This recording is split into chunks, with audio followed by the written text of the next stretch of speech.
시대상을 나타내는 신조어들이 많이 만들어졌는데요. 열정페이, 민달팽이 세대, 엠포 세대, 헬조선 이런 말들이 새로 만들어졌죠. 이 열정페이라고 하는 건 좋아하는 일에 대한 경험을 돈 대신 주겠다라는 명목으로 저임금 노동 착취를 하는 걸 말합니다. 열정페이를 지불한다. 긍정적인 용어로 안 쓰이죠. 민달팽이 세대는요, 제가 이번에 그 설교를 준비하면서 새롭게 본 단어인데, 이 고시원이나 옥탑방 등 최저 주거 기준인 이 14제곱미터 이 미만에 살아가는 청년들을 지칭합니다. 그러니까 굉장히 작은 공간에 사는 사람들이죠. 2013년 청년 주거 빈곤 보고서에 따르면 20세에서 34세 청년이 이 139만 명 정도가 이렇게 민달팽이 생활을 하고 있다고 해요. 굉장히 많은 숫자죠. 그리고 엠포 세대는 각박한 생활 때문에 연애와 결혼, 출산, 취업, 내 집 마련, 인간관계, 미래에 대한 희망까지도 이 포기하며 사는 사람들을 엠포 세대다, 이렇게 지금 흔히 쓰이고 있죠. 그리고 이런 절망적인 현실을 보면서 지옥 같은 대한민국이다, 그래서 헬조선이라는 말이 쓰이고 있습니다. 그리고 사회학 수치 중에요, 여러분 자살률과 이 출산율이라는 이 지표가 있는데요, 현재의 삶에 대한 만족도를 나타내 주는 게 자살률이죠. 정말 살기 좋은 세상인가, 이게 자살률로 나타난다는 거예요.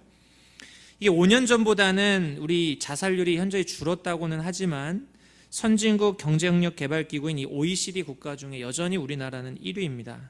그리고 미래의 희망을 보여주는 이 출산율의 경우 이 월드 팩트북이라는 이 자료에 따르면 1.25명이라는 거예요. 그러니까 부부가 결혼해서 애 낳는 이 전체 숫자가 1.25명. 그러니까 둘이 죽으면 그래도 한 명밖에 안 남기는 거죠. OECD 이 회원국 중에서 가장 낮을 뿐만 아니라 세계 224개국 중에 221호 최하위권에 있는 게 바로 우리나라입니다. 그러니까 한마디로 이 얘기를 다르게 표현하면 참 오늘을 사는 게 참 힘들다, 내일도 참 보이지 않는다, 이 염려와 근심의 한숨소리가 그치지 않고 있는 게 우리가 살아가는 지금 이 시대입니다. 우리는 하나님의 자녀들이 이 땅에서 어떻게 살아가야 하는가 하는 말씀인 이 산상설교를 보고 있는데요, 그러면 이런 시대 속에 살고 있는 우리들은 어찌 살아야 하는가? 지난주에 우리들은 예수님께서 제자들에게 돈과 하나님을 겸하여 섬길 수 없다 말씀하시면서 재물을 땅에 쌓지 말고 하늘에 쌓으라 하신 말씀을 보았습니다. 자기 자신만을 위해 살아가고자 하는 이 탐심, 이 마음을 경계하라는 말씀이었죠. 반대로 오늘 우리가 보는 25절에서 34절까지의 말씀은 하나님의 자녀들에게 이 염려에 대해서 경계할 것을 당부하고 계십니다. 25절 말씀을 보면요, 그러므로 내가 너희에게 이르노니 목숨을 위하여 무엇을 먹을까, 무엇을 마실까, 몸을 위하여 무엇을 입을까 염려하지 말라 말씀합니다. 여러분, 우리가 먹고 사는 문제, 우리 일상에 필요한 것들을 충족시키기 위해서 우리는 고민하고 걱정하고 살죠. 그런데 오늘 이런 것들을 가지고 염려하지 말라 하세요. 아니 근데 어떻게 이 땅을 살면서 염려하지 않을 수가 있습니까? 앞에서 소개한 것처럼 연애하는 것도, 결혼도, 출산도, 취업도, 내 집 마련하는 것도, 이 너무 바쁘다 보니까 인간관계도, 미래도, 모든 걸 포기하며 살아가는, 염려하며 살아가는 이 시대 속에서 어떻게 염려하지 말라 하시는가? 근데 오늘 우리가 살펴보는 이 본문은요, 3번이나 반복해서 직접적으로 염려하지 말라라고 말씀을 하고 계세요. 그럼 왜 이렇게 예수님이 이런 말씀을 하셨을까? 먼저는요, 예수님이 우리 현실을 잘 아신다라는 걸 우리가 이해할 수가 있습니다. 염려하지 말라, 염려하지 말아라, 염려하지 말아라, 이렇게 강조하신 것은 그만큼 우리들이 염려하고 또 염려하는 연약한 인생들이라는 걸 주님이 아신다는 거죠. 우리를 잘 이해하신다는 거예요. 그런데 여기서만 그치는 것이 아니고 염려에 대해서 예수님은 30절 말씀 후반을 보면 믿음이 작은 자들아 말씀하세요. 염려하는 사람들을 향해서 믿음이 작은 자들아, 이 말은 곧 우리가 믿음이 약해질 때, 흔들릴 때 염려가 찾아온다는 거예요. 믿음과 염려는 같이 있을 수 없는 것이다 말씀하고 있는 것이죠. 염려할 수밖에 없는 우리 인생들에게 염려하지 말라 하시는 예수님, 우리에게 무엇을 말씀하고 싶으신 건가? 오늘 말씀 한번 들여다보기를 원합니다. 서론적으로 오늘 예수님께서 말씀하신 염려하지 말라 할 때 이 말씀은 니네 미래를 생각하지 말아라, 앞날에 대한 계획도 세우지 말아라, 나태하게 살면서 미래를 전혀 준비하지 말아라, 그냥 다 하나님께 맡기고 기도하기만 하면 된다는 식의 극단적인 말씀을 하시는 게 아닙니다. 결론적으로 예수님께서 염려하지 말라 하신 것은 하나님을 주인으로 인정하지 않을 때 우리 가운데 찾아오는 이 죄성, 본성에 따라 걱정하는 걸 멈추라는 거예요. 하나님을 인정하지 않고 내가 내 인생의 키를 잡고 살아갈 때 이 밀려오는 그런 염려들을 멈추라 라고 말씀하신다는 거죠. 25절 후반을 보십시오. 목숨이 음식보다 중하지 아니하며 몸이 의복보다 중하지 아니하냐. 우리는 음식, 무엇을 입을까에 대해 염려하는데, 일상에 필요한 것들 때문에 걱정하는데, 이런 것들이 생명, 몸과 비교해 보면 생명이 더 중요한 것 아니냐? 몸이 중요한 것 아니냐? 당연하죠. 생명과 몸을 위해서 우리 일상의 것들이 필요하잖아요. 그런데 오늘 이 말씀은 가로 열고 이런 말씀을 하는 거죠. 그런데 이 다른 것들보다 귀한 생명과 몸은 너희가 어떻게 얻었느냐? 너희가 근심하고 걱정했기 때문에 이것들을 얻었느냐? 아니지 않느냐? 너희가 수고해서 이 귀한 생명과 몸을 얻었느냐? 그게 아니지 않느냐? 내가, 하나님이 선물로 너에게 준 것이 아니냐 말씀하는 거죠. 여러분, 이 중에 여러분들이 나는 오늘부터 이곳에 존재해야겠다, 태어나야겠다, 여러분의 의지로 지금 살아있는 사람이 있습니까? 없죠. 하나님이 생명을 주셨잖아요. 거저 주셨고 거저 존재하게 하셨죠. 가장 귀한 것을 선물로 주셨어요. 하나님께서 우리에게 이 다른 것들보다 소중한 생명과 몸을 선물로 주셨는데 이에 필요한 것들을 당연히 공급해 주시지 않겠느냐? 오늘 이렇게 말씀을 시작하고 계세요. 여러분, 천지창조를 한번 생각해 보십시오. 하나님의 창조의 걸작품, 창조의 클라이막스, 하나님의 마스터피스, 바로 이 인간의 형상을 따라 인간을 창조하실 때에 하나님께서 선행하신 작업이 뭐냐면 인간이 살아가는 데 필요한 모든 환경을 먼저 조성하시는 거였습니다. 하늘의 해와 달과 별과 물과 땅과 수풀과 짐승과 가축과 새와 물고기와 인간의 존엄과 아름다움을 유지할 수 있는 모든 환경들을 다 조성하신 후에 그 마지막에 인간을, 하나님의 형상이라고 하는 이 존귀한 인간을 마지막에 만드시죠. 하나님은 우리에게 생명을 주시며 이 필요한 것들을 다 주시고 다 준비하신다는 거예요. 축복송 중에 제가 좋아하는 찬양이 하나 있는데 이 시간 너의 맘속에라는 찬양이 있습니다. 제가 한번 불러볼게요. 하나님은 너를 사랑해, 너를 얼마나 사랑하시는지, 너를 위해 저 별을 만들고 세상을 만들고 아들을 보냈네. 키를 좀 낮게 잡았네요. 네. 하나님이 너를 얼마나 사랑하시는지, 너를 위해 저 별을 만드셨고 세상을 만들었고 아들까지 주셨다. 오래전부터 널 위해 준비된 하나님의 크신 사랑, 너의 가는 길 주의 사랑 가득하기를 축복해. 하나님이 우리를 사랑하시고 우리에게 생명을 부여하시면서 우리를 위해 모든 것들을 주시고 지금도 그 사랑으로 우리를 인도하고 계신다는 겁니다. 오늘 이걸 기억하라는 거죠. 26절, 공중의 새를 보라, 심지도 않고 거두어지도 않고 창고에 모아들이지도 아니하되 너희 하늘 아버지께서 기르시나니 너희는 이것들보다 귀하지 아니하냐. 공중에 나는 새들도 하나님이 먹이십니다. 자연 속에서, 바다에서, 풀을 통해서 그들이 먹고 살아갈 수 있는 환경도 하나님이 주시고 마음껏 그들이 먹으며 살아갈 수 있도록 하나님이 공급하시는데, 하물며, 그럼 공중의 새들도 하나님이 먹이시는데 하물며 하나님의 자녀인 예수님을 주기까지 사랑한 존귀한 너희들을 하나님이 돌보시지 않겠느냐. 30절, 오늘 있다가 내일 아궁이에 던져지는 들풀도 하나님이 이렇게 입히시거든 하물며 너일까 보냐 믿음이 작은 자들아.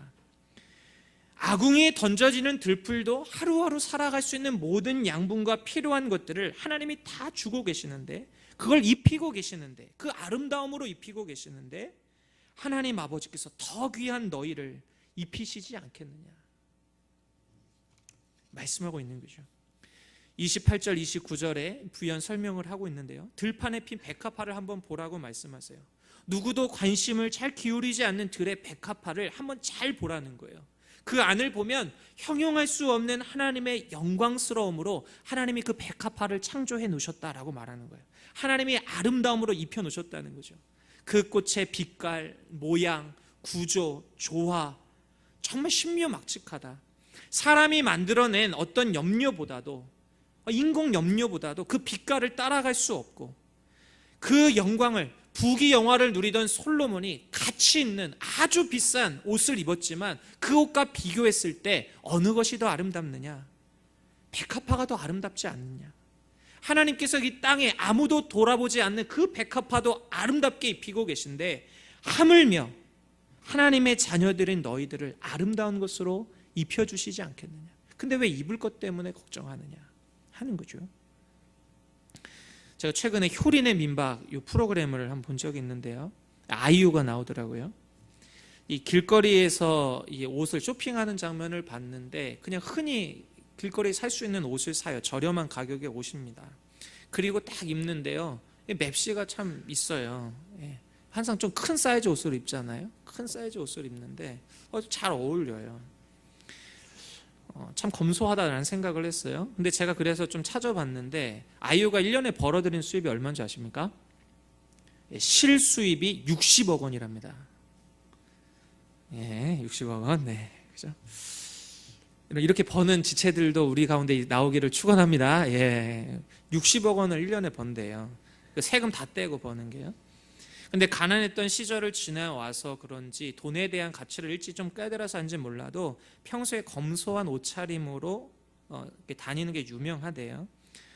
대신에 그 버는 수입으로 하는 일들을 보니까 세월호 침몰 사고 피해자들을 위해서 기부하고, 저소득 가정 아이들을 지원하기 위한 이 복지기관인 이 초록우산 어린이재단에 1억 원을 이렇게 흔쾌히 또 기부를 하고요, 모교의 장학금을 계속 지급해오고 있고, 결식아동, 독거노인 등을 섬기고 있습니다.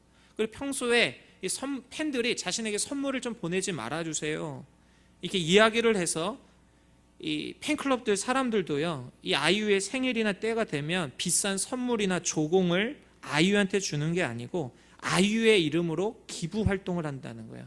아이유의 이름을 걸고 봉사 활동을 하고요.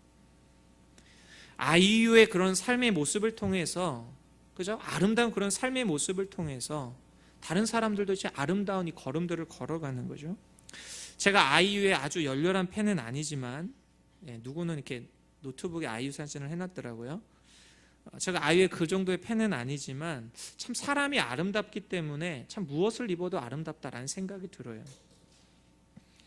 여러분, 자신의 입은 옷의 가격을 비교하고 자랑하면서 막 사는 사람들 있잖아요. 그 모습을 보면서 나도 저런 옷 입고 싶은데 너무 속상하고 나는 돈이 없는데 염려할 때가 있잖아요. 여러분, 그건 너무 그러지 마세요. 여러분 자체가 명품입니다. 여러분 자체가 하나님의 마스터피스, 명품이에요. 하나님의 형상으로 지음받은 존귀한 사람들입니다. 여러분, 이 땅의 어떤 옷으로도 그 영광을 비교할 수가 없어요. 여러분, 그러면 어떻게 내가 명품인지 알 수 있냐고요? 그러한 존재답게 삶을 살아내면 됩니다. 그러면서 확인할 수 있어요.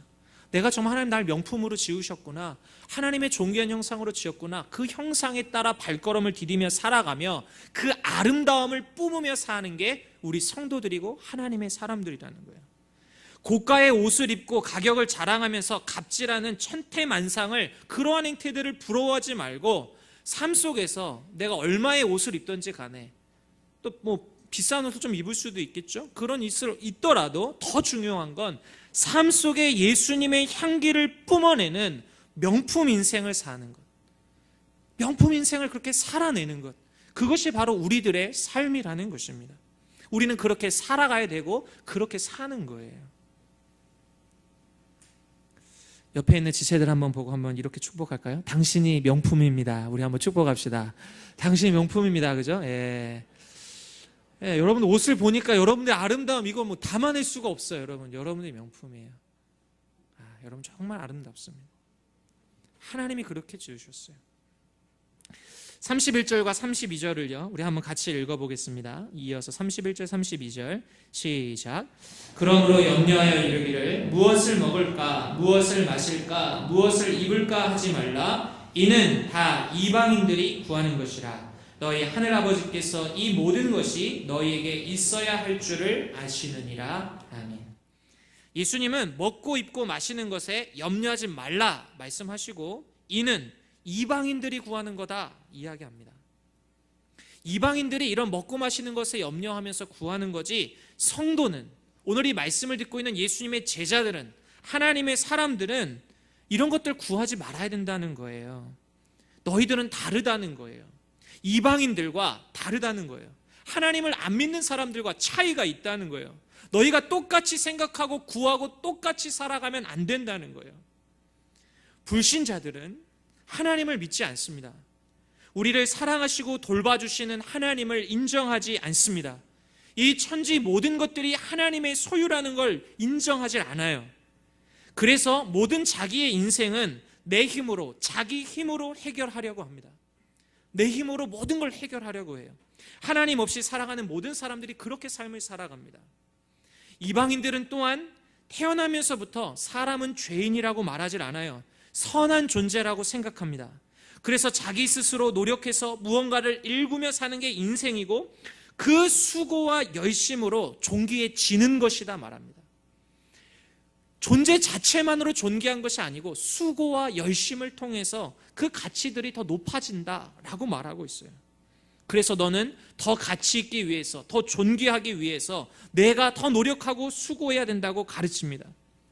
그래서 돈 있고 신분이 높고 재능이 있고 능력이 특출한 사람을 더 우월한 사람으로 보고, 그러지 못한 사람은 쓸모없는 사람으로, 가치가 낮은 사람으로, 우매한 사람들로, 게으른 사람들로 다 치부해버리는 거예요.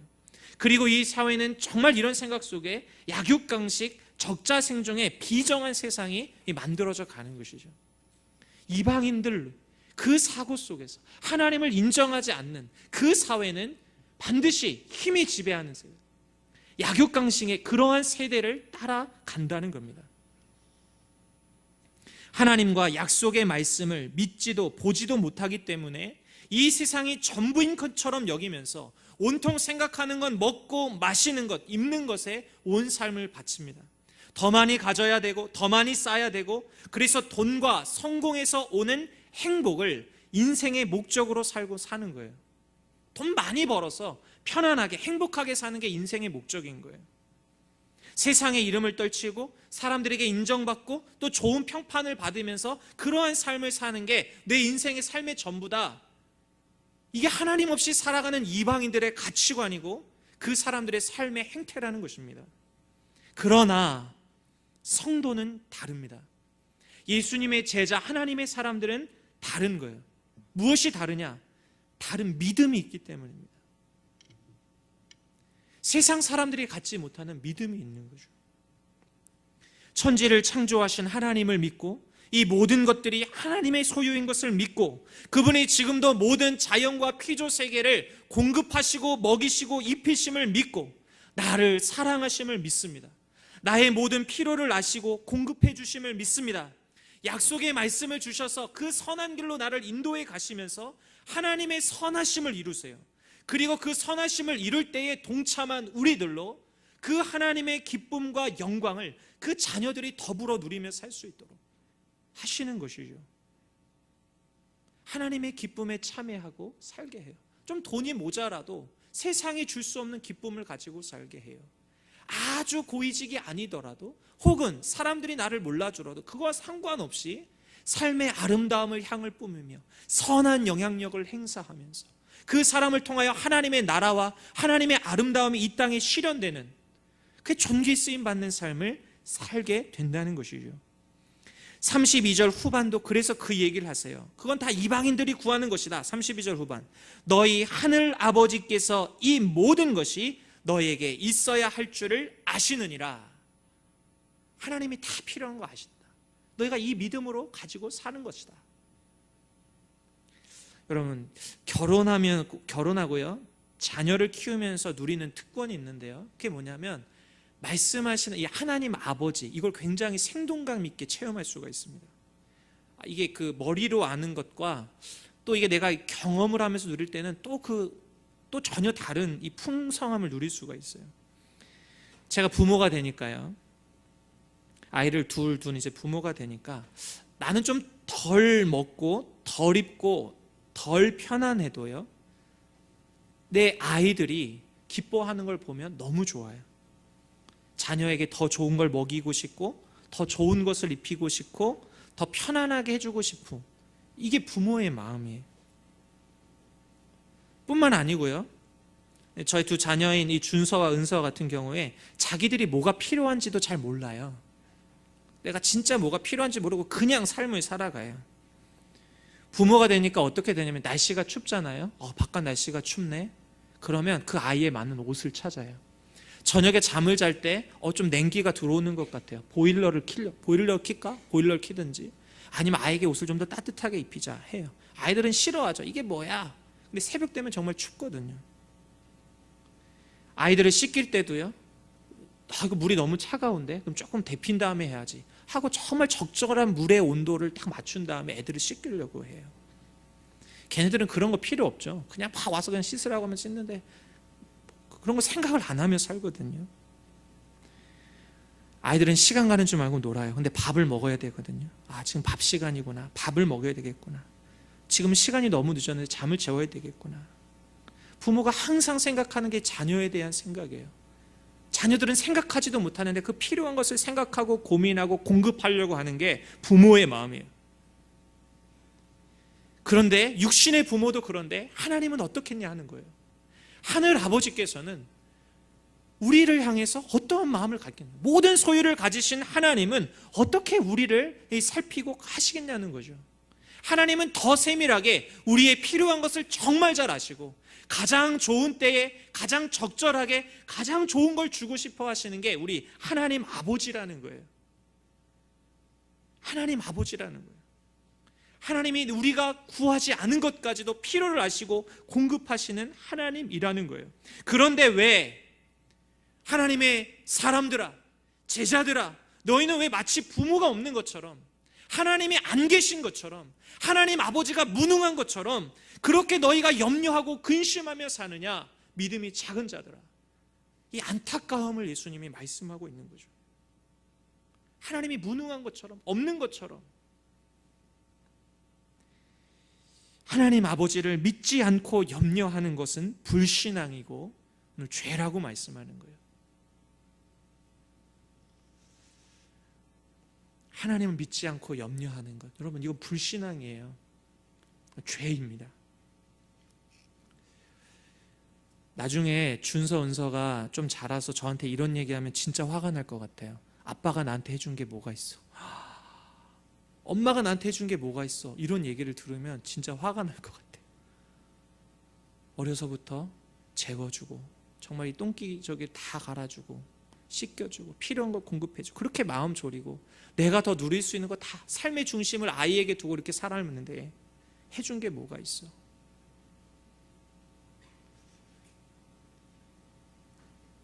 아빠 없어도 돼. 이런 얘기를 듣는다 생각해 보세요. 난 아빠 필요 없어. 엄마 필요 없어. 이놈의 쉽게 하겠죠? 네.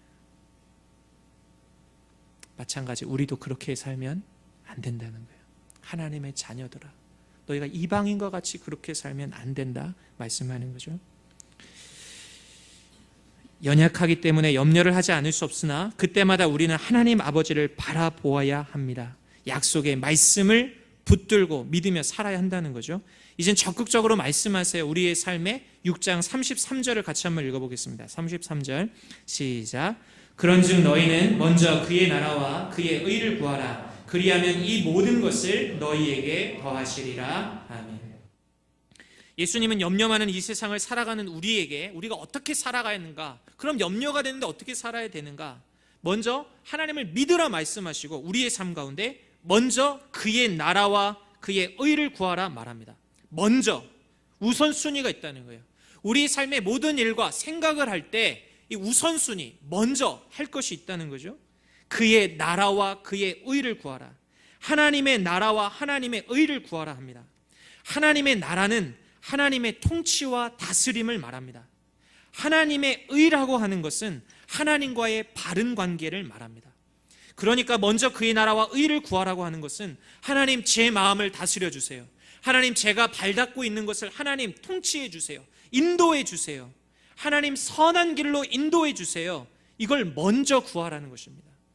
나의 힘과 계획, 나의 뜻이 아니라 모든 것을 아시고 모든 것을 소유하시는 하나님 아버지께 우리의 연애도, 결혼도, 취업도, 진로도, 출산도 이 모든 영역 가운데 하나님의 다스림이 나타나도록, 그곳에 하나님의 선하신 뜻이 나타나도록, 그곳에 정말 하나님이 살아계시구나, 그 나라가 나타날 수 있도록 먼저 마음을 두라는 거예요.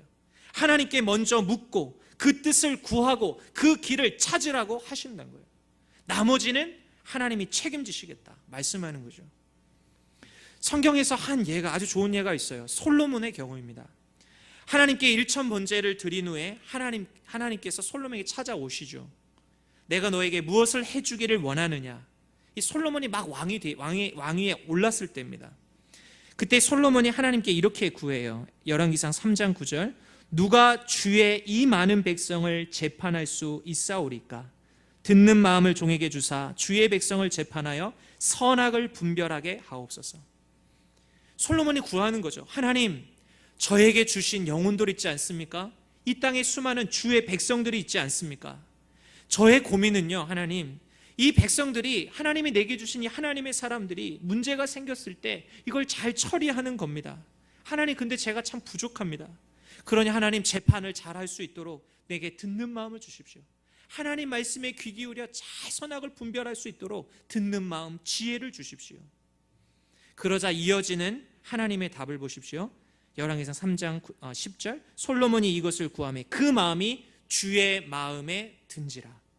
11절 말씀하시면서 이에 하나님이 그에게 이르시되 내가 이것을 구하도다 자기를 위하여 장수하기를 구하지 아니하며 부도 구하지 아니하며 자기 원수의 생명을 멸하기도 구하지 아니하고 오직 송사를 듣고 분별하는 지혜를 구하였으니.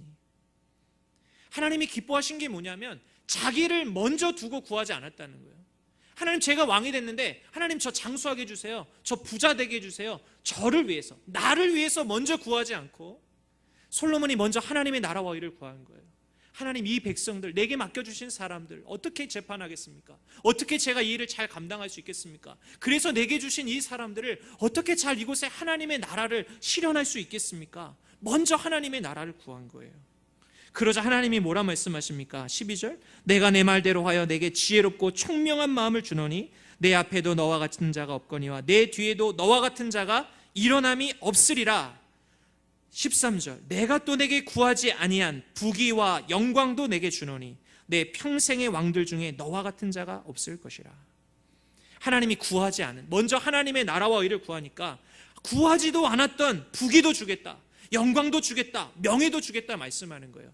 나라에 든든한 경제 살림을 할 수 있도록 내가 구하지 않은 부귀도 주마, 내가 사람들에게 영광도 주고 내가 영화롭게 하겠다, 그래서 이 나라를 든든하게 세워주겠다. 하나님이 다 주시겠다는 거예요. 왕이 이루어야 되는 것, 감당해야 되는 것 다 채워주겠다 말씀하시는 것이죠. 이게 먼저 그의 나라와 의를 구하는 것입니다. 우리가 공부할 때도, 내가 진학을 할 때도, 내가 직장을 얻을 때도, 내가 가정을 꾸릴 때도 여러분 왜 그 일을 하려 하십니까? 나의 만족과 유익을 위해서 연애하고 나의 만족과 유익을 위해서 결혼하고 다 모든 것이 나를 위해서 구하고 있다면 오늘 다시금 한번 생각해 봐야 된다는 거예요. 먼저 그의 나라와 의를 구하라. 하나님, 이 학업을 통해서, 공부를 통해서, 하나님 내 인생을 통해서 하나님 이루기 원하시는 것은 무엇입니까? 하나님, 이제 가정을 꾸려야 하는데 하나님이 가정을 꾸리는 과정 가운데서 하나님 원하시는 건 무엇입니까? 하나님, 결혼해서 가정을 이루면 이 믿음의 가정, 우리 가정을 통해서 하나님이 원하시는 것은 무엇입니까? 하나님, 이제 직장 생활을 하는데 나를 왜 이곳에 보내셨습니까? 이곳에서 이루기 원하시는 하나님의 뜻은 무엇입니까? 먼저 그의 나라와 의를 구하라는 거예요. 그래서 그곳에 하나님의 다스림이 나타나고 하나님의 선한 뜻이 이루어질 수 있도록 구하는 삶을 살아가라. 이것이 바로 하나님의 백성들이 살아가는 삶의 방식이라는 거예요. 그러면 이 모든 것 채워주시리라.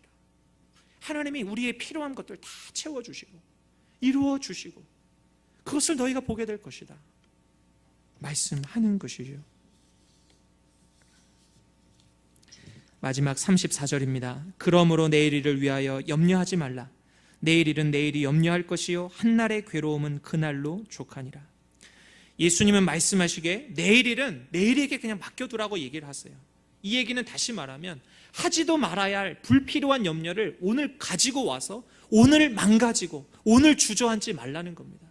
하지 말아야 할 염려들 다 주님께 맡기고 오늘 내게 주신 이 한날을 신실하게 살아가라, 살아내라, 믿음으로 살아가라. 오늘 그 말씀을 하는 거예요.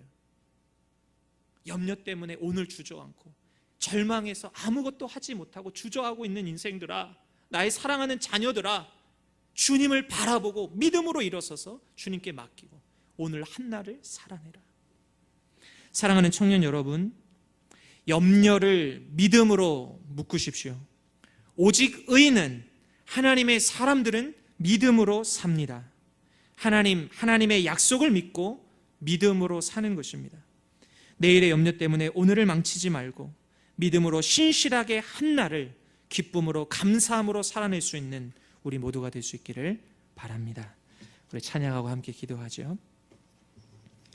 우리 믿음으로 나아가네, 지난주에 불렀던 찬양인데요. 네, 우리 찬양 한 주간에 계속 이 찬양의 가사가 제 삶을 참 되뇌었습니다. 현실을 보니까 정말 절망할 수밖에 없어요. 정말 가슴 아프고요. 어제도 리더 모임들 할 때 리더들이 이제 기도의 제목들을 내면서 얘기했는데 이 마주하고 있는 현실 때문에 얼마나 아파하고 절망하고 있는지. 그런데 여러분, 답이 없다는 것도 알아요.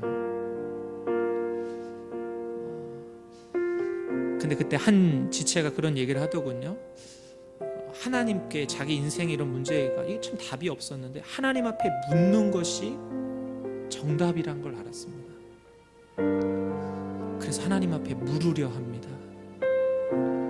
현실 속에서 안 보였는데 이제 눈을 하나님께 향하기 시작한 거예요. 여러분, 우린 믿음으로 사는 겁니다. 하나님 아버지, 우리를 사랑하시는 하나님 아버지, 죽기까지 사랑하신 그 사랑, 우리 그걸 바라보면서 우리 한번 찬양 고백하고 기도하겠습니다.